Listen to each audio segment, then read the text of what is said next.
Adventist World Radio. Ilay feon'ny fanantenana. Izay manakoaniwa ny radio maneran-tany ilay feon'ny fanantenana mitondra tokiazava. Enoy kely ene, matoy ianao io misetra ady sarotra mihoatra noho izay mety hatrehin'ny hafa. Matoa betsaka ireo zavatra manakana anao izay mitranga eo amin'ny fiainanao, dia satria fantatry Satana tsara ny fahaizanao. Hitany mihitsy ny mahay anao anao marina, ary tsinjon'ny Satana ihany koa ny hoavy mamirapiratra izay miandry anao. Dia manao ny fomba rehetra Satana mba tsy hahafahanao ho tonga amin'izany toerana izany. Ny hamono anao mihitsy aza ny tadiaviny, kanefa aoka ahery ianao. Aza matahotra satria ilay mahery indrindra no miara-miady aminao. Tsy izy izany fa Jesosy izay vonina hatrany hanampy sy hiara-dalana aminao mba hahatonga anao ho mpandresy. Araka izay voasoratra ao amin'ny Romanina 5:7 manao hoe: kanefa amin'izany rehetra izany dia manoatra noho ny mpandresy isika amin'ny alalan'ilay tiantsika. Amen. Miteny ny Baiboly hanisan'andro no fonaina, rasoa am-pofazamalaina fatomotrany andro izay.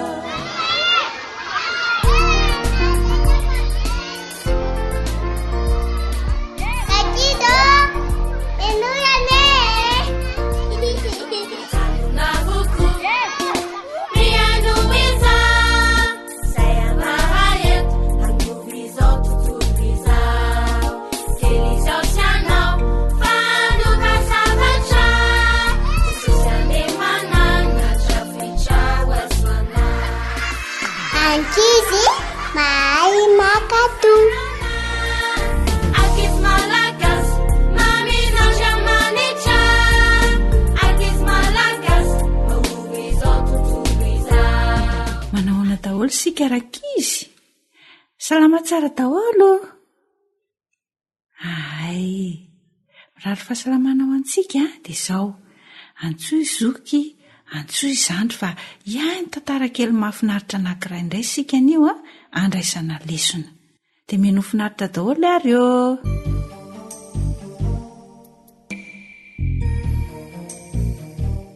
Mahay sa mankatoa.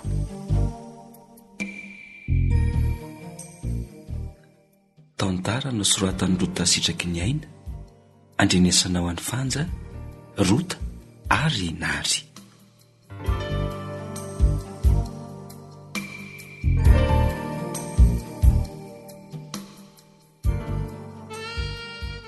Nona be zany ry faza, takizay ny laniko ihany le sakafoko tamin'ny maraina.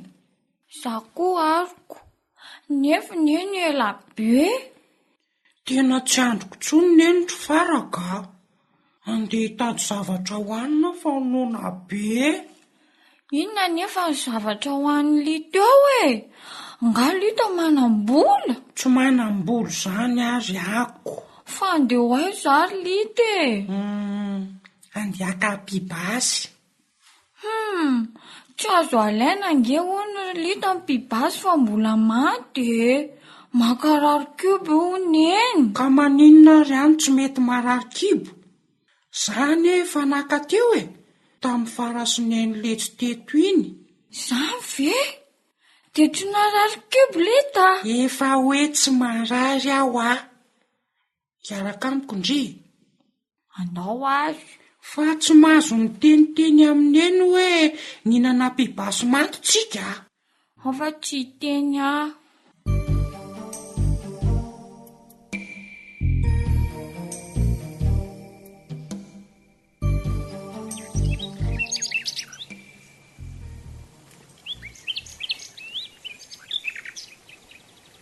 Lita, midina amin'izay fa efa ho avy izay neny. Reto sisa nalaiko dia midina e. Aingana fa sotra ato tsika. Zay andao manaingana ary fafao tsara fa mandrarotro mety.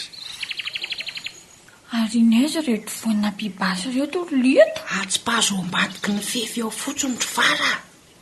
Do amin'izay tsika ary aleto ka.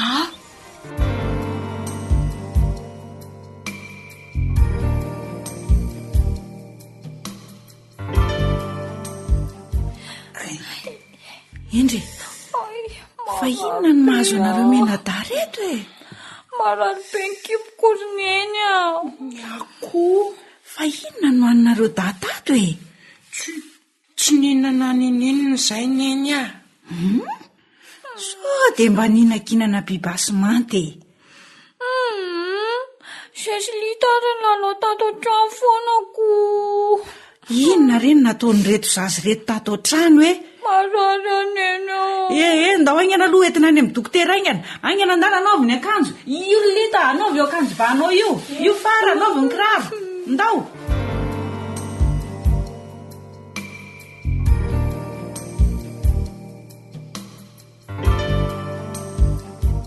Efa nanahoana izay ny fahasalamanareo menadà? Efa tsy maninona tsony ary neny ah. Ary fara? Efa tsy maninona tsony ny kiboko fa ny lohako indray zao marary. Fa inona marina ho any zavatra nataonareo menadà tato maly e, tamin'ny fotoana tsy nateto ah?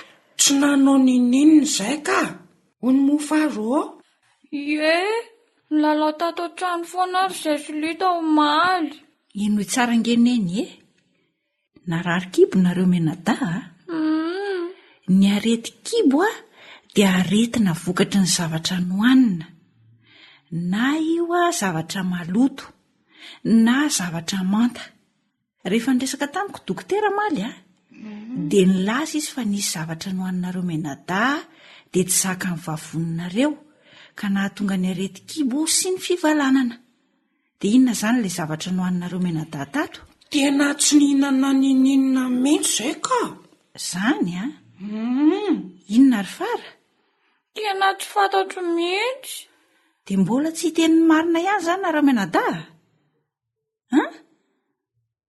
Andraso ary. Jereo, avy. Jereo reto. Iza ninana ny reto bibasy reto? Sa le akoho atsika? Fa ako hitako tao ambadiky ny fefy tao reto. Reto vonina pibasy be dehibe reto. Izay ary ny lita. Fa inona no aninareo? Mifony izay neny ah. Izay sy fara ninana ny reny. Zany ngeriny eny fa nona be izay dia tsy hitanay izay hohaniny e. Ka zany ingely ny tenenineny hoe mandrasa kely ary tamin'ny marainy neny ny teny hoe hohany tsara ny sakafo. Izao ny vokany. Tena mampalahelo ahy mihitsy izany toetranareo menadà miara-mandainga sy miray tsy kombakomba milainga izany. Marina e. Fonaneny aho. Jereo ange e? Ny fotoana lany, ny vola lany, ny fianaranareo tapaka, ny fitaintaina ny etsy an-daniny. Izany izao ny vokatry ny tsy fanarahanareo menadà ny teniko. Dia inona izao fanazavana azonareo dahambara midadaka? Tsy hainay ry neny aho. Aza atao fanao tsony izao amin'ny sisa. Mamela ny elokareo da fa aza atao fanao tsony izao amin'ny sisa. Enonareo menadà zany? Eny tompoko. Tadio tsara fa matoa dada sy neny mandrara hoe aza atao izy na aza atao iry dia tena maso izay. Azo? Eny tompoko.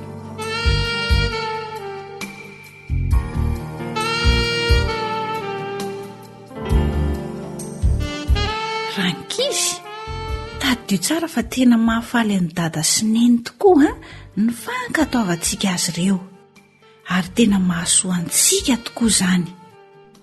Iza amintsika ihany koa no te hampifaly an'i Jesosy? Ngambitsika rehetra te hampifaly azy avokoa. Manomboka androany ary dia arao tsara izay lazain'ny dada sy neny. Aza menimenina na teziteritra rehefa manaraka izay lazain'izy ireo fa ataovy amin'ny mpifaliana izany. Dia ho sambatra isika ary homen'i Jesosy fitahiana be dehibe. izay nge le didy fahadimy nasain'i Jesosy arahantsika manao hoe manatsara ny rainao sy ny reninao mba ho maro andro ianao. Aiza moa misy an'izay toko sy andinin'izay raka izy? Exodosy toko 20:20. Amen. Ilay feo ny fanantenana. Téléphone 034 06 797 62. AWR manolotra ho anao. Feo ny fanantenana.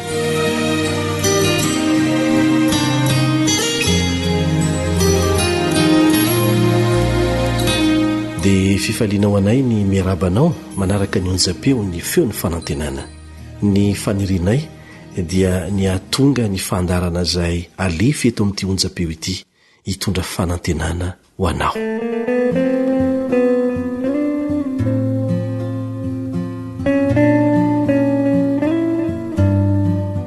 Asana efa tonga tao an-tsainao ny fanontaniana hoe taiza ireny tena nanehoana ny faratampon'ny fitiavana teto amin'ity tany ity? Jesosy no naneho ny faratampon'ny fitiavana, ny ohatra faratampon'ny fitiavana tamin'ny fotoana izay nahavoafantsika azy teo ambony hazo fijaliana, ary dia ho afantoka amin'izay ny fiarahantsika mandray fampairezana amin'ity anio ity. Eny no elohina ho faty Jesosy. Tsy maintsy maty no fantsihana teo ambony hazo fijaliana izy. Voatery nitondra ny hazo fijaliana izy. Maty teo amin'ny toerana izay tokony ho nahafatesanao sy tokony ho nahafatesako Jesosy. Nitondra ny hazo fijaliana teo amin'ny toerako sy teo amin'ny toeranao Jesosy. Olombelona izy no nitondra an'izany hazo fijaliana izany. Tsy maintsy tonga olombelona izy mba hahafahany manatanteraka ny iraka izay nampanaovina azy ho famonjena sy ianao. Tamin'izay fotoana izay no ny fahosany vokatry ny harerahana sy ny fanaintainana, no ny fahaverezan-draha be loatra vokatry ny fahamaizana azo nandritra ny fitsarana, dia navesatra tamin'i Jesosy loatra ny hazo fijaliana tamin'ny maha-olombelona azy, ary dia ny ozoozo teo ambany vesana izy. Lehilahy anankiray nantsoina hoe Simona no nangatahany miaramila Romanina hitondra ny hazo fijaliana ho an'i Jesosy. Dia ny aingany dia Simona no nitondra ny hazo fijaliana Jesosy. Na dia teo aza ny harerahany sy ny alahelony, dia nijanona ho mahery fo hatrany Jesosy. Feno rano lohany nefa nahitsy sy feno fanajana mandrakariva izy. Ny miaramila Romanina tamin'ny fiarovan-tratra mantso-pika nanaovany, ny lefona teny an-tanana, dia namindra teo an-daniny roa, saingy ny namana sy ny fahavalo anjatony dia nanaraka an Jesosy. Ny fangaro teo avokoa. Vahoaka marobe, vehivavy no nitomany mafy sy ny gogogo, niparitaka aingana dia aingana ny vaovao, no samborona no elohina ho faty Jesosy avy any Nazareta, ilay mpaminany malala ny Galili, ilay nanasitrana olona maro, nabokana kilemaina, ilay nanangana ny maty, ilay namoky olona maro tamin'ny sakafo, ilay nanao fahagagana tsy voatanisa intsony, ary naneo fitiavana tamin'izay toerana rehetra nalehany. Indro no elohina ho faty. Ankona ny tanàna ray manontolo tamin'ny fahasarotana ninony maro an'izany vaovao mampalahelo izany. Eny, tsy amin'izao fotoana izao ihany no ahafahantsika mandre vaovao mampalahelo tahaka an'izany. Fa efa tamin'izany fotoana izany, vokatry ny tsirariny. Henatra inony ity? Hoy ny hikany sasany. Ahoana no hanaovany an'izao amin'ity olona maty ho ity sy mahafinaritra ity?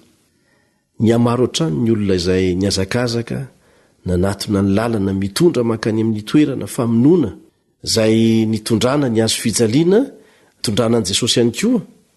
Ny olona narivony izay nivory hanao ny fetin'ny Paska, dia nanaraka ihany koa izany fizorana izany. Feno lehilahy, vehivavy, ankizy, izay naniry ny ahita farany ity olona hafa kely sy mahafinaritra ity, kanefa dia hoelohina ho faty. Indro izy nilaza izy fampanjaka ary dia toa miendrika andriana tokoa Jesosy, na dia vita tamin'ny tsilo aza ny satroboninahany, ny tsika izy na dia feno ratra aza, nanofa ho fatanana tamin'ny ankizy lahy sy ny ankizy vavy teny amoron-dalana izy. Na alahelo mafy reto ankizy reto raha nahita an' Jesosy, satria vao 2 andro lasa tokoa zay dia niara-ny hiry izy ireo hoe hosana ho an'ny zanaky Davida raha niditra tao Jerosalema Jesosy. Fantatry Jesosy fa sarotra amin'ireo ny ahafantatra hoe nahoana no manaiky fotsiny hoentina ny Kalvari namany. Zay azo natao zao dia ny maneho azy ireo fa tsy kanosakory ny zanaky Davida, tsy kanosakory ny zanak'Andriamanitra, afaka miaritra, tsy mandositra ny fijaliana ratsy indrindra na hatramin'ny fahavalony taminy izy. Niezaka ny mpanohitra ny fahamarinana mba hampiaiky an Jesosy, hampilefitra ny lohaliny tamin'ny mpitondra fanjakana sy ny mpitondra fivavahana mpamadika an'Andriamanitra tamin'izany fotoana izany. Saingy nijoro hatramin'ny farany izy, mazava loatra, Andriamanitra izy no tokony hankofana, fa tsy ny mpitondra fanjakana na ny mpitondra fivavahana tamin'izany fotoana izany. Zao no nitenen'i Jesosy indray mandeha, ary tsara ampatsiahivina antsika. Aty amin'izao tontolo izao no ahitanareo fahoriana, nefa matoky, izaho efa naresy izao tontolo izao.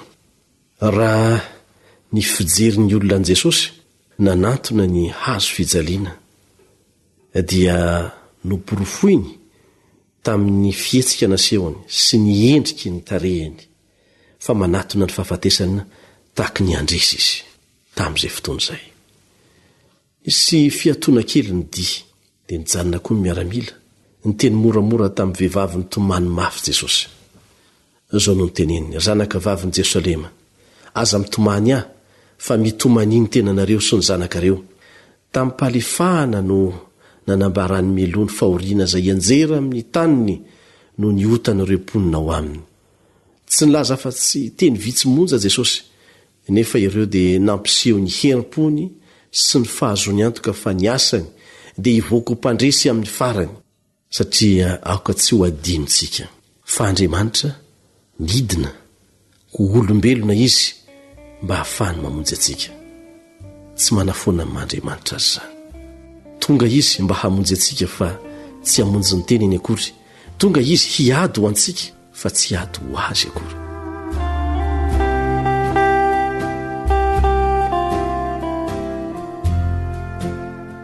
Nandalo ny vavadin'ny tanàna ny rehetra, ary niakatra ny lalana miakatra sy mikitontaona makany Golgota, eo amin'ny toerana antsoina hoe Ikarandoha, izay namonoana tamin'ny hazo fijaliana ireo mpanao ratsy gaigila taona maro lasa izay. Miaramila anankiray no nanatona niaraka tamin'ny marto sy fantsika, noraisiny iray tamin'ireo tanana izay nanasitrana matetika ny marary. Rehefa nanomboka namantsika ilay miaramila, dia sady nijery an' Jesosy ary nanontany tena hoe: fa nahoana ry ty lehilahy ty no tsy maintsy ombola mihazo fijaliana? Dia niato izy ary niaino an' Jesosy ny teny. Zara raha fimonomononana izany feo izany, kanefa ity miaramila jentilisa ity dia tsy nandrena ovinana zavatra tahaka an'izany, nivoaka avy tamin'ny molotry ny voaheloka ho faty teo amin'ny toerana io. Zao mantsy ilay feo: raiko mamela ny elony fa tsy fantany izay ataony. Ary dia naveriny Jesosy hatrany io teny io, raha mbola nilentika tamin'ny nofo ny fantsika faharoa: raiko mamela ny elony fa tsy fantany izay ataony. Ao amin'ny Luka 7:20 ka ny 7:30 no ahitanao an'izay. Luka 7:20. Eny fa na dia tamin'ny fotoana namantsian'ny miaramila ny tongony aza, dia tsy nanonona fitarainana na sanatria mivava ny teny ratsy Jesosy, na nanozona, na nanometsiny, na koa namoaka kikana fahamaliana faty, fa dia lay feo malefaka ihany no re, manao hoe: raiko mamela ny elony fa tsy fantan'izay ataony. Ity fomba fiteny amin'ny fitiavan'Andriamanitra ity dia lasa anankiray amin'ireo hafatra goava ny hazo fijaliana: mamela, mamela. Tena afinaritra raha toa ka izaho sy ianao izay milaza ho mpanaraka ny Kristy no manaraka ny ataony ihany koa rehefa sendra ny olona manao ratsy. Raha mitranga aminao tsy ho ela sanatria ny sy ny olona masika aminao na ny an-tsekoly na ny an-trano dia azonao ataony manandrana ny milaza tahaka an'i Jesosy hoe raiko mamela ny elony fa tsy fantan'izay ataony. Amin'ny famelana eloka dia hitahiry ny fonao amin'ny fiadanana ianao ary azo ny fanampian'Andriamanitra.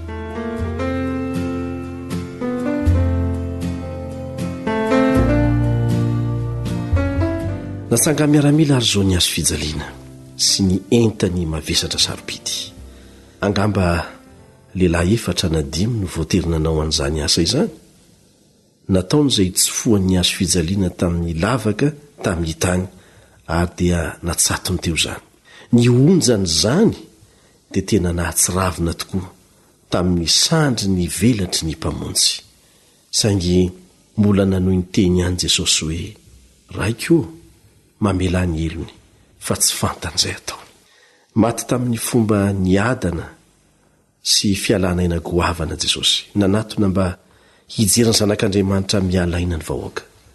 Natsanga mpisorona ny fiambenana sady nifaly no ny fandresena izay no heveriny fa azony izy ireo. Nitomany azy ny vehivavy izay nanaraka an'i Kristy. Ireo izay nosotraniny dia nampiondrika ny lohany, ny fotorotoro ary ny ankizy ihany koa dia teo. Nijoro teo anilan'ny ray aman-dreny izy ireo. Ny maso mifantoka teny amin'ny azo fijaliana ary ny ranomaso nikoriana tamin'ny endriny. Tsy ankizilahy, ankizivavy hafa koa izay nifangaro tamin'ny vahoaka na nampikasana tamin'ny fony manontolo anao izay azony natao mba ampahirezana an' Jesosy. Resy ve ny fahamarinana? Nandoalika ve ny marina? Jesosy mahantra hoy ny fandrenesana ny feon'izy ireo. Tena tsara loatra tamintsika izy. Ny tantara tsara loatra ihany koa izy. Nanao izay rehetra azony atao izy hanamaivanana ny fahoriana izay nandalo teo amintsika. Nahoana re? Nahoana no fahatakan'izao izy? Tsy nisy namaly, tsy nisy nalala. Ary manamafy an'izany ny teny Jesosy hoe tsy fantan'izay ataony. Nefa misy valiny anankiray mazava. Tsy azo nofoanana ny didin'Andriamanitra. Tsy azo hovaina ny didin'Andriamanitra. Tsy maintsy fahafatesana ny tambiny ota. Ary Jesosy dia nanaiky ho faty teo amin'ny toerana izay tokony nafatesako, tokony nafatesanao mba hahafahako sy hahafahanao manana fotoana hibebahana hiverenana amin'Andriamanitra. Ho famonjena aso, ho famonjena anao izany na tonga an' Jesosy nanaiky ho sorona teo amin'ny azo fijaliana. Tamin'ny ora manjombona iotako sy niotanao dia nampijaly an' Jesosy tamin'ny fijaliana loza indrindra, tamin'ny fijaliana manala baraka indrindra. Ny fahafatesan'i Jesosy dia nanapaka ny fatorako sy ny gadrako ary ny anao ihany koa. Ary dia nanomboka hatreo dia azontsika ny fahasoavana sy ny famonjena mirindra.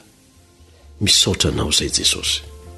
Minao fa handray ny famonjena izay natolotry Jesosy ianao tsy antery fa ampitiavana. Amen.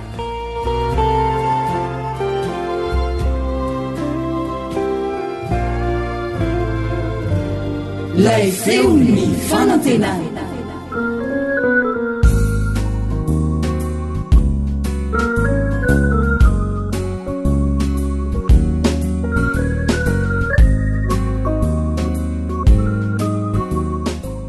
Tarika Rija Malala.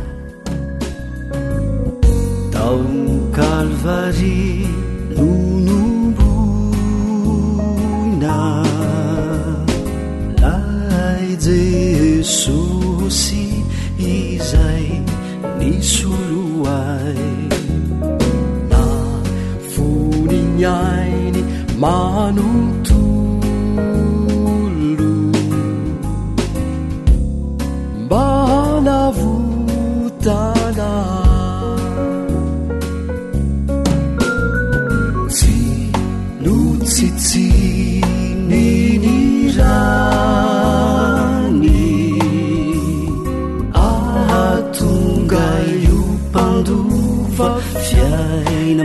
arak'izay meloka nefa novidiny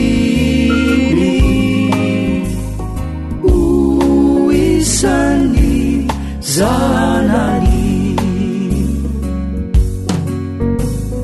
nafoniny ainy mba ho aisoanao natolony antsitrapo ijalyanao nefa Jesosy zay lay fitiavanao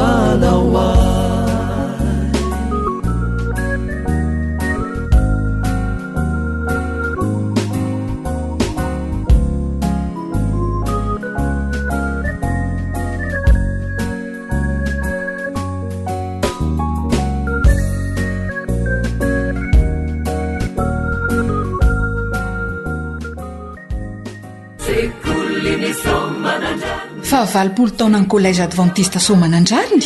Ianao mainto milaly, mpianatra, mpiasa, nandalo teto amin'ny sekoly, nandray Sosy Matsiaro, ary sika rehetra tsy ankanavaka. Antsoina ianao ho tonga eto amin'ny sekoly ny alahady 22 amin'ny 2 ora sasany. Andao hifanentana ho fifanomezan-tanana na tsarana ny sekoly. Tsarovy fa nasi ny tany ny sekolitsika.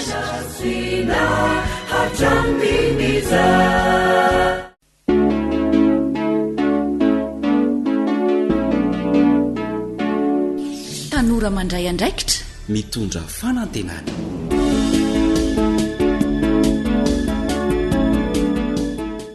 dia fifaliana indrindra ho an'ny ekipan'ny feon'ny fanantenana ny miara abantsika tsirairay avy ary manasa antsika rehetra indrindra fa ny tanora anaraka ity fandaharana vokary nonjam-peon'ny feon'ny fanantenana ity.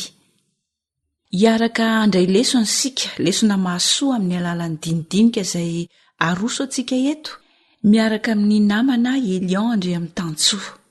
Nefa mialoha izany dia andehalosika anaraka tantara anankiray. Meno finaritra ary.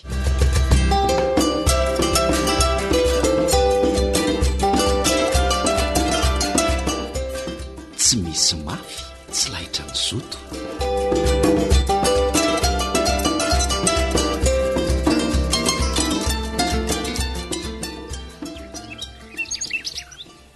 Tsy efa ho 5 gony ve zay solo a? Ampy zay so de tsy zaka ny sarety ka hitandozy eny an-dalana iny. Gony lehibe mantsy ireo fa tsy gony kely. Aleo iandry ny sarety manaraka indray ireo ambin'ireo. De afatoro mafy tsara ny vavagony. Zay afaka mandeha amin'izay nareo. Ao le roa afaka mandeha amin'izay nareo. Ity fa le manja ty ka impiriverina zany ny sarety vao voatatitra daholo reo vary reo ribary a am'izay vao ny atsasapokatra fotsiny reo voangon'reoko no mbola ao ny ovy ny katsaka ny mangaso ny aza be fanahina am'izany ny be ny zava-dehibe dia ny fahatongavan'ireo vokatra rehetrareo eny an-tsena rapitso. Raha mba nisy fiara lehibe mpitatitra entana mantsy tetỳ tanàna tetỳ de sy mba sahirana toy izao sika nitatitra n'ireo vokatra ireo ribary a. Ka iandro fiara tsy hitaviriny eny be vao etsikanao zavatra. Aleo zay misy no ampiasaina aloha. Azo atao tsara mividy any orinany rehefa mihodina tsara ny oronasa kelitsika e. Tena tovolahy be herim-po tokoa raha ianao ty ribarika. Iza moa ny nanam-po hoe hanangana orinasa ty ambany vohatra ty ianao aty oriana. Nefa dia olona nahavita fianarana ambony. Tokony mba hoe miasa profa tsy iosina ny fotaka sy ny vovoka tahaka izao ko maromaro ihany ny tanora tahaka anao ka. Ka ny nofinofiko ihany no niteraka ny herim-poko e. Dia tanteraka rehefa arahanasa mafy rineny be a. Arasa miasa borao daholo ny tanora rehetra nahavita fianarana fa tsy manana fahasahiana hanangana orinasa. De mety ho ela be vao ahita asa na tsy azo asa mihitsy aza ndraindray e. zay tokoa moa izy io anaka. Ie, zay ty zay indrindra, sady injenierany fambolena sy fiompiana ny ariny iny be. Iano ay e. Zay ny fianarana ny ratoviko, ka tsy alovy mba hampiarina sy entina anasoavana ny mpiarabelona. Zao robe solo sy robe mba samy mahazo asa avokoa zara, tsy manabe isampidoroka sy ny tsy anasa ety an-tanàna tsony. Tena mba nisy fisokafany kosa aloha fiainan'ny mponina tetỳ an-tanàna tetỳ hatrizay nitsanganany ty orinasy tiky no sady be tovavy mandalondalo, ry Mariety, ry Sonezy, ry Perline. Ie, ka mba mahafinaritra niny mahita azy ireo mandalondalo etiry niny be. Fa dia natao hojerena fotsiny tokoa aloha zareo. Satria tovavy miaingitraingitra tsy tia mamboly sy miopiopoky no reny via vita ilolo zezika tainombo sy tainako. Ny sasany aza vo mariny fofony fotsiny dia fa mitsoka. Tsaroko i Marlena tokoa moa iny ny kofokofoniny. Izy indrindra. Odiny ato. Mandroso le tsarijery a. Mandroso le anako. Manga mihitsy ne zany resakareo mianakatro zany e. Ka mba manala fanginana n'ity zafy keliko ty ary jery a. Metika. Ain'lay ihany niny be noelininy. Fa aleo aloha mba ndeha hikarakara zavatra kely ho an'ny vahiny fa aiza fe dia ho jerena fotsiny e. Misaotra betsaka neny be noelinina. Sady sarotra aloha mandainga fa nona mihitsy azy efa na de zany aza de misahirana be rery bebely noelinina. Kinona moa fa tsy vomanga sy ronono ao e. Zay zao ny vokatra nefa tena vavety be sady tsara ny mamy kosa aloha. Tena mety zany niny be ao amin'le tadiaviko mihitsy. Ino letsy, ka inona lesy ny vaovao jiry a. Ahoana ihany ty paikady ngaty e. Ty aloha ny sezabory de mipetrapetra sa andao nydroso ao an-trano e. Misaotra lesy ry bary a. Andao aleo mihitsy lesy eto atokotany eto mba mangatsitsika. Azoko tsara mihitsy ny aiko amin'ity seza somary iva kely tika. Zo tokoa aloha elana andalo fa efa nanao programa ho an'iny lahy mihitsy a io rehefa malalaka. Ka ila hevitra amin'ny lahy mihitsy ene ny antondriako aty e. Fa misy narjery zao letsy a. Efa ho roa taona zay no nahavitan'ny fianarantsika roa lahy. Mianga aty ny orinasa aza efa mianga fa nya tsy hitako hoe inona sy ahoana tretiko. Nefa de mitsiriritra mafy a mahita an'reto vokatra ela reto. Fa inona marina ny tena olany jiry. Faripahaizana mitovy zao ihany no ananatsika roa lahy. Ilaza manana tombongo koa satria ilany iny anatra momba ny fitantanany. Ary tsy kesena azao ihany no niarana ny nofinofo tamin'izany hoe samy anangana orinasa rehefa mivoaka injeniera. Marina mba hampandrosonany ty tanàna kely tsikity e. Ka tsy efa fotoana mety ve zao raha jiry a. Mora milahy tokoa mantsy ny milaza ry bary a. Efimpiry a moa lesiny nanapa-kevitra no dingana androso a. Ka inona ny olany? Vo mahita sy meritreritra ny olana sy ny pitsopitso ny zavatra madinika mety ho sakana de miorina ny odidohako. Jery a. Matahotra mafy lesy ary bary so de ho lany vola sy fotoana fotsiny a amin'ny fananganana orinasa nefa de hiditra fahatiantoka ray lavaka amin'ny farany. Jery a. Tsy voatery toy izany foana litsy a.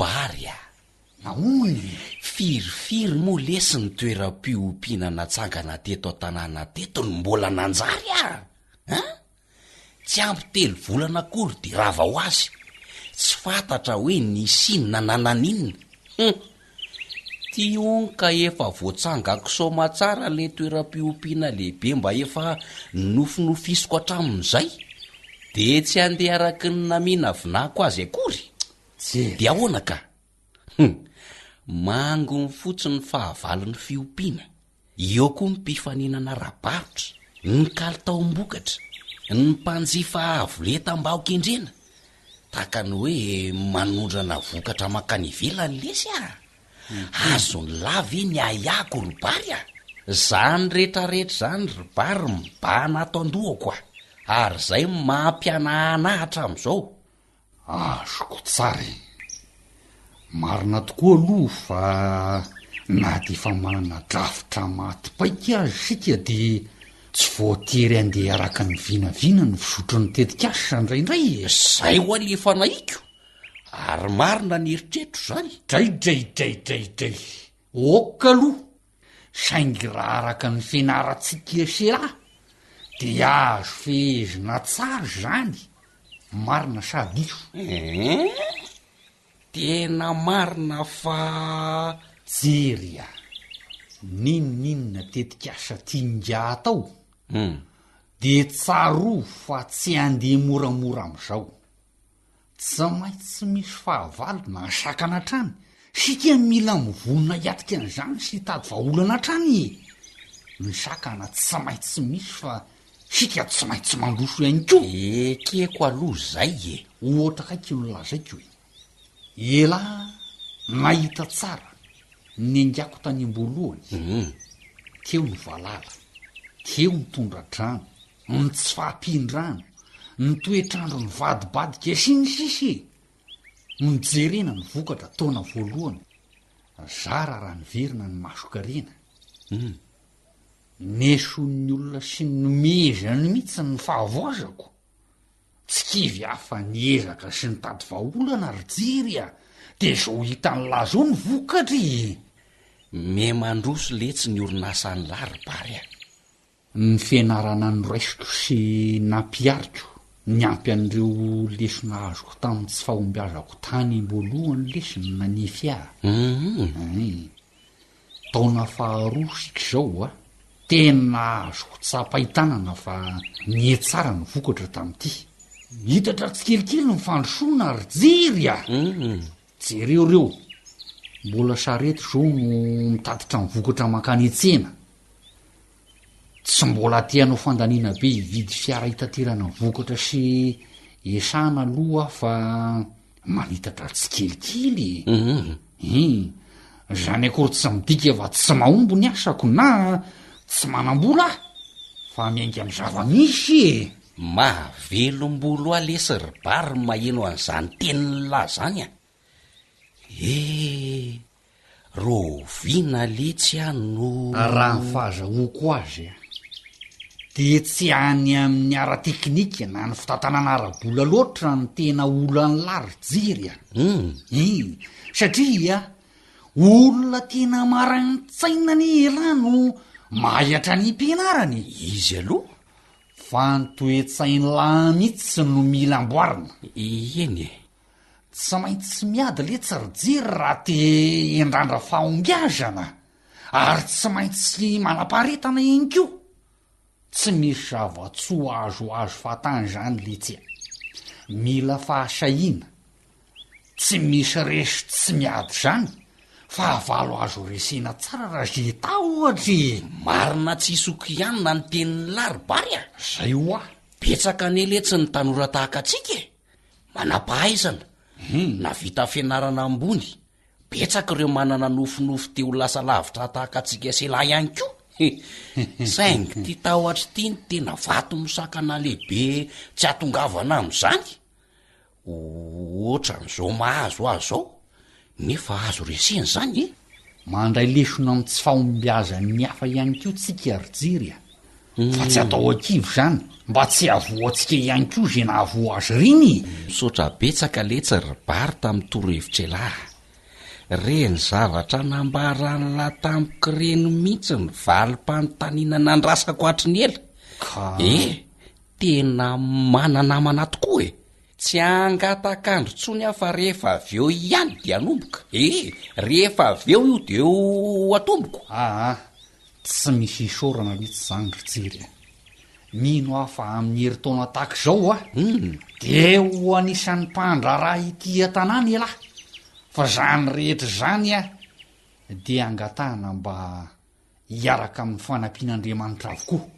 marina zany ninonina matsy fitiasantsika de tsy ho lavorary mihitsy raha tsy miaraka aminy misaotra letsy ho hitany jery fa tsisy dikany akory ny hiatrehangiany tahotra rehefa apetraka amin'Andriamanitra ny zavatra rehetra ary ho voaro amin'ny fahavalo manimba ny tetika asa rehetra ka afaka niaraka amiko vidy fitaovana vingahy misy ihany mantsy raha zay lisitra vitako zay edesy na ty zao ihany aza ty fa vonona eny ary aleo ary tondra saretitsika selahy asinanentana za mitaingina mo ela mandroaka ny omby tahaka le tamfahazazana letsy tena mety ho anao vaoko mihitsy le kapa fingotra taloha iny zay mbola voatahiriko tsara niny iny iravy de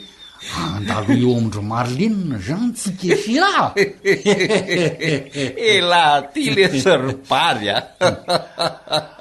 ary zay ihany ze vomanga soronono niny be fa efa ela ihany zay no tena tezitra aminao mihitsy aloha fa nahoana ndray zano mipempenina mikaroka eto sy roa eraky ny lakozy ronono efa oro litatra ny nandrahoako tao fara vody vilany sisa tavela marsely nahazo loza vo tabataba ny everiko fizy ny nandany ny vomanga sy ny ronono menatra olona mihitsy asala am'ireny hoe sarotra kaniny reny ay ianao no zafery olona ka vomanga ray vilany de lany ny bary daholy ronono na jifa azafady rery jery fa sendrany ze mariny tsy maninona re zany bebea afaka mitondra mantany de andrahoako any an-trano ka za kosa vina lala fa no iveriko hoe androndray iny be sady zany miasa mafy mila sakafo betsaka sady matsiro loatra koa niny vomanga niny be ka zay zany nahatamananao nakao an-dakozy lava iny nefa efa jery eo any ty abe anao ropary ohatray mitsingilailany zany ropary zay ary tena nyletiko ty rijiry koe simba le sizavoakery efa iriry amoropary ny napatsiahanao fa mila solondreo sy azy eo tokotany reo fa ianao be marenina be fangatakandro zao ianao ty ny nafiteta ikano soa aza lesy fa ivaiva le seza fa ratsy fipetrany raha voavo levovotra le pataloha mba mitrangananga narery-bary ty efa jery efa tena misaniaka be mamenatr'olo tianao ohatray ka tsy tafatsangana ni ay efa ho avy eo zay Marlene nanaitra an'le vola vidy mbary efa tena i Marlene koa ty tamty ary miaingo tsara iriany izy zany ka so de tsy vidim-bary fotsiny ihany ary ny ateriny atiry bebe ka manao sy metimety kosa izy ka no ay zany io lesy mitsanganaingana lesy de ndavo Marlene kely bary be vola kosa ve misy noateriny ka tsy mba ataoko sy mety andraisana azy manahoana Marlene mandroso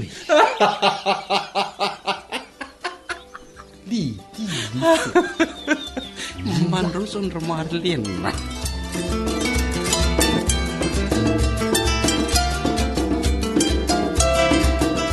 Tsy misy mafy tsy lahitra ny zoto. Tantara no soratan'ny Rota Sitraky ny aina, nandrenesana ho an'ny Fanja, Naritiana ary Rila.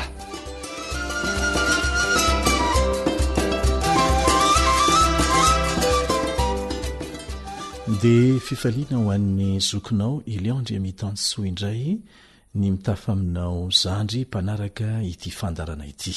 Fandarana izay natao ho antsika tanora mandray andraikitra moa no lohateny nomena ity fandarana ity, satria izay no tiana hanentanana antsika. Be diabe ny olana manodidina antsika izay mety ahatonga antsika hanao fialantsiny eo anatrehany tsy fahombiazana izay miatra eo amin'ny fiainantsika. Aza ankinina amin'izay ataon'ny hafa na tsy ataon'ny hafa aminao anefa ny fahombiazanao, miankina manontolo aminao zany, dia manentana anao izay handray andraikitra avetrany. Misy avetrany ny zavatra azo atomboka. Rehefa ataonao miaraka amin'Andriamanitra izany dia tsy maintsy mahita fahombiazana ianao. Marobe ny tanora tsy anasa raha miresaka asa isika amin'izao fotoana izao, ary miamitombo ohatrany izany tanora tsy anasa izany, miteraka olana eo amin'ny fiarahamonina izany. Betsaka ny antony. Ao ireo mahita fa hatrany amin'ny rafim-pampianarana mihitsy ny olana. Ao indray ireo mahatsikaritra fa mamokatra olona mahay miresaka ny akamaroan'ny sekoly fa tsy mamokatra olona mahay miasa sy mamokatra. Asa dia fanamarina daholo moa izany, samy manana ny filazany rehetra. Izao anefa tsy ny faniliana ny tsy fahombiazanao amin'ny hafa no hahatonga fahombiazana eo amin'ny fiainanao, fa ny anao hatrehana izay ahatafavoaka azy. Nahoana ny misy olona niara-nianatra, olona mitovitovy fari-piainana, mitovitovy toe-javatra iainana, mitovy fahalalana koa aza, kanefa tafavoaka ny sasany tsy tafavoaka ny sasany. Ibary ohatra dia tafavoaka tamin'ny fomba ara-dalàna miainga avy amin'izay zava-nisy kely teo an-tanany, dia nampitombo izany tsy kelikely ny fandimby-teniny olana sy ny tsy fahombiazana ary ny fahavoazana matetika, kanefa tsy nataony ankivy azy izany, fa mandray lesona avy amin'ny asa tao izy dia manitsy izany hatrany hatrany eo am-perinasa. Tsy asiany fietraikany ratsy eo amin'ny asany izay mety ho fiheveran'ny olona azy. Dia ao indray ireo fatra-pandalina loatra anga no azo ilazana azy, dia tsy tafahetsika eo satria mahita lafy ratsy ny foana tsy ahafahany manomboka tahaka anjery. Mety isy antony hafa manodidina, kanefa ny tena antony fototra hitantsika eto izao, ny tahotra ny tsy ahita fahombiazana izay ny olana fototra teo aminjery. Ny tahotra ny tsy ahita fahombiazana, ary nolazainy mihitsy ilay izy, manam-pahaizana izy ary manana fahaizana tombony no ny anibary azy eo amin'ny lafiny fitantanana, fa saingy be fanahiana loatra. Sanatria lasa namosavy azy indray ve ny fahalalana be izay nananany? Tsy ny fahalalana ny ratsy, ary mahita fahombiazana kokoa ny olona nianatra, fa ny toe-tsaina hoentina mampiasa azy, mampiasa n'ilay fahalalana no miantoka ny fahombiazan'ny olona anankiray na tsia. Nisy fikaronana tao izay voapirofo hatrany hatrany ny fahamarinany, na lalàna fa ny toe-tsaina no miantoka ny 80% ny fahombiazan'ny olona anankiray, ary ny fahaizana ny tovoziny no miantoka ny 20%. Samy zava-dehibe ireo fa goavana lavitra ny resaka toe-tsaina.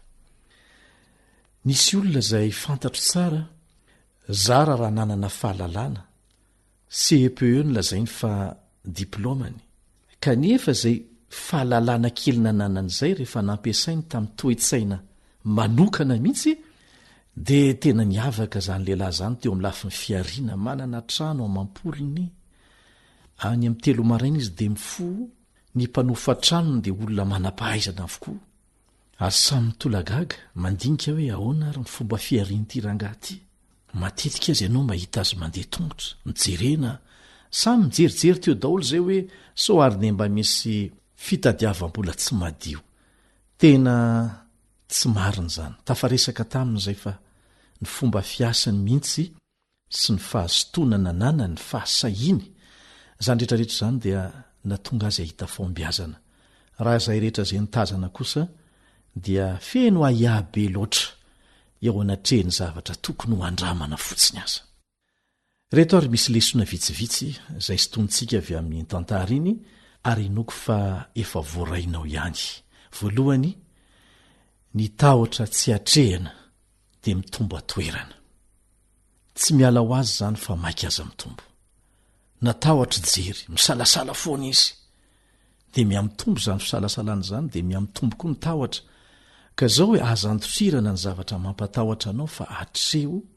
ampilaminana fantaro ikaroy vaolana mbavaka avetrany ary ty azo atomboka dia atomboy avetrany aza matahotra ny vavan'olona ny am'izay zavatra anaresy lahatra anao fa tokony ataonao ilainao ny mandray torohevitra fa sy vano zay tsy mampandroso faharoa tsy misy olona mahay sy ahita faombiazana tanteraka avy atrany rehefa manomboka asa natetika asa fa eo ampanaovana no mivoatra tsy kelikely ilaina ny mandinika tsara melohany anomboana fa rehefa misy zavatra azo atomboka dia atombo io avy atrany manao tombana eny ampanaovana manao tombana tsy akiato ahitana ny mety sy ny tsy mety ary ny tokony ho atsaraina dia aza vela piato ny tsy faombiazana fa atao fakana lesona ho fanatsarana ny fanoizana ny asa hatrany hatrany ary farany fatelo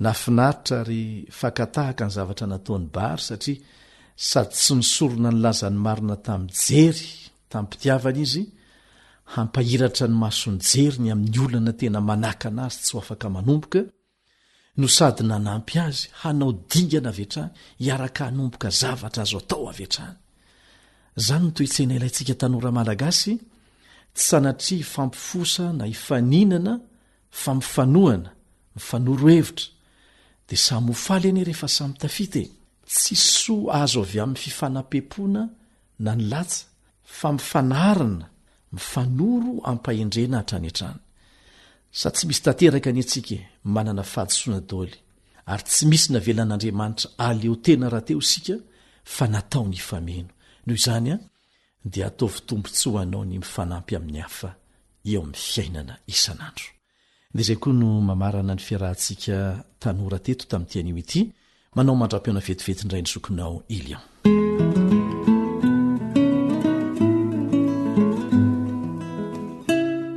Antenaina fa nandraisantsika lesona ny fandarana izay naroso teto androany. Ny hirarinay dia ny ahaizanao mandray fanapahan-kevitra tsy amin'ny tahotra miaraka amin'ny fanampian'Andriamanitra mba hahafahanao mijinja vokatra tsara amin'ny androm-piainanao rehetra. Dia atreto ihany koa aloha ny fiarahana androany na manao fanjaniaina no nanomana ny fandarana ao anao teto niaraka tamin'ny namana Rila ny sahana ny lafin'ny teknika mandrapitafandray ary awr malagasy @gmail.com.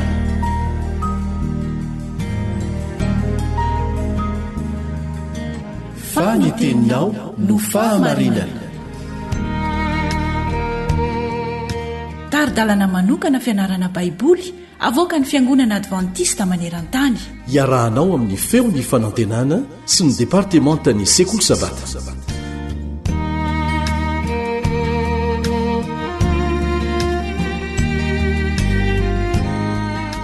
Miarabanao ampifaliana ny namanao Kalebandritsikivy amin'izao fanozentsika ny fianarana ny tenin'Andriamanitra izao. Torohevitra endro an'ny ankonana izany lohateny dinitsika mandritra ny andro vitsivitsy ao anatin'ny lohahevi-dehibe momba ny drafitr'Andriamanitra ho an'ny ankonantsika. Ny lohateny anio dia manao hoe tena tsara kokoa tokoa ve ny fiainana eny ambony tapotrano. Alohan'ny andinitsika an'izany lohevitra izany dia manasanao hiara-merina ny tsenjery ao amin'ny obolana toko 7:5. Matoky an'i Jehova amin'ny fonao rehetra fa aza miankina amin'ny fahalalanao maneke azy amin'ny alehanao rehetra fa izy andamina ny lalanao. Tena tsara kokoa ve ny fiainana eny ambony tapitrano? Matetika milaza zavatra hafahafa ny mpanoratra ny oabolana. Andeha maka santionana antsika. Oabolana toko faraka amin'ny 20 andininy fa 7 sy fa 7. Oabolana toko faraka amin'ny 20 andininy fa 7 sy fa 7. Aleo mitoetra eo anjoro tapitrano toy izay iray trano amin'ny vehivavy tiady. Aleo mitoetra ny nefitra toy izay amin'ny vehivavy tiady sady foizina. Toko 7 andininy fa 12 sy 9. Oabolana toko 7 andininy fa 12 sy 9. Tahaka ny fijononiky ny ranonorana be ny vehivavy tiady, izay misakana azy dia toy ny misakana ny rivotra sady toy ny mamihina diloilo ny tany ankavanana. Ahoana moa no ampidiran'ny mpanoratra resaka hafahafa toy izany eo amin'ireo fahasorenana eo amin'ny fiainatokantrano? Ary inona ny fiantraikan'izany sary hafahafa izany? Ahoana ny amin'ilay mpihira ao amin'ny toko 5 andininy 20 izay tsy mahalala ny fotoana tokony anginana? Zao no voalaza ao. Oabolana toko 5 andininy 20 toy ny vinaingitra amin'ny sira hazo dia toy izany ny mikalo amin'ny malahelo am-po. Dia ahoana koa ny amin'ilay lehilahy amin'ny fo maraina ao amin'ny toko 7 andininy 17. Andiovaka itsika io. Oabolana toko 7 andininy 17 izay mifo maraina koa ka misaotra ny sakaizany amin'ny feo mahery dia isainy ho fanozonany zany. Angamba ny vehivavy izay voalaza fa tiady eto dia tianampy oabolana ihany koa amelezana ny lehilahy. Milaza mantsy izy ireo fa mety hanana fitondratena tiady koa ny lehilahy izay tompona andraikitra koa ao amin'ny rivom-piainana ao tokantrano. Manampy antsika hifankahazo tsara ny fianakaviana ny firavoravo. Zao voalaza amin'ny toko 7 andininy 12. Oabolana toko 7 andininy 12. Ny firavoravo mahasalama tsara fa ny fanahy-kivy mahamaina ny taolana. Rehefa faly tsika dia moramora kokoa ny miresaka momba ireo zavatra manorosory antsika. Mila mitandrina nefa isika satria tsy tokony hampiasa ny resaka mahatsikaiky mba hanamaivamaivanana ny olana izay mila fifantohana matotra, mety ho fambara retina ny tazo maivamaivana. Dia tahaka izany mety ho fambara olana lalina ihany koa ny fifandirana sy ny fifanorosorenana ary ny fimonomononana ao an-tokantrano. Mety misy fahatezerana ao anatin'ny olona iray na maro ao amin'ny ankonana saingy tsy hainy ny mamoaka an'izany. Angamba mety mifandray amin'ny tsy fisinyserasera tsara ao anatin'ny fifandraisana izany. Inona ary ny vahaolana? Voalohany, tsy tokony ho ditsita fotsiny ny olana satria tsy hanala ny olana izany. Rehefa izay dia ilaintsika ny mahatsiaro ny fitiavantsika ny tompo sy ny fifankatiavantsika. Anampy antsika izany mba hisokatra ka ampita malalaka ny zavatra ilaintsika sy ny fihetsepontsika. Tena zava-dehibe ny fitsikitsikiana ao an-tokantrano. Tsy mety ritra ny tsika ary mifindra eo amin'ny hafa izany. Aoka tsy fampiasaina amin'ny ratsy ny tsika toy ny hoe mody mitsika na mitsika tsy ravo hoy ny fitenintsika. Zao ny tenin'ny apôstôly Paoly ho an'ny olona rehetra ao amin'ny ankonana. Tesalonianina 1:5 andininy 9. Tesalonianina 1:5 andininy 9. Mifalia mandrakariva. Na iza naiza dia hitantsika olana, na izany aza dia misy antony mandrakariva koa tokony hifaliantsika, indrindra ao an-tokantrano. Farana ny fiarahantsika mianatra androany, saotra noho ny faharetanao. Asaina hatrany ianao tsy ho tapaka amin'ny fanarahana ny fianarana nyity lesony ity. Kaleba Andriantsikivo no niaraka taminao teo.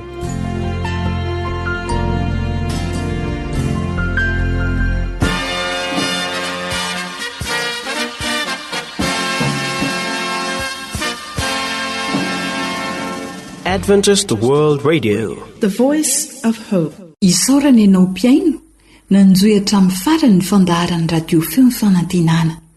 Na tamin'ny alalan'ny onjapeo FM, na tamin'ny alalan'ny internet, na ny podcast. Mandra-pionandray ary.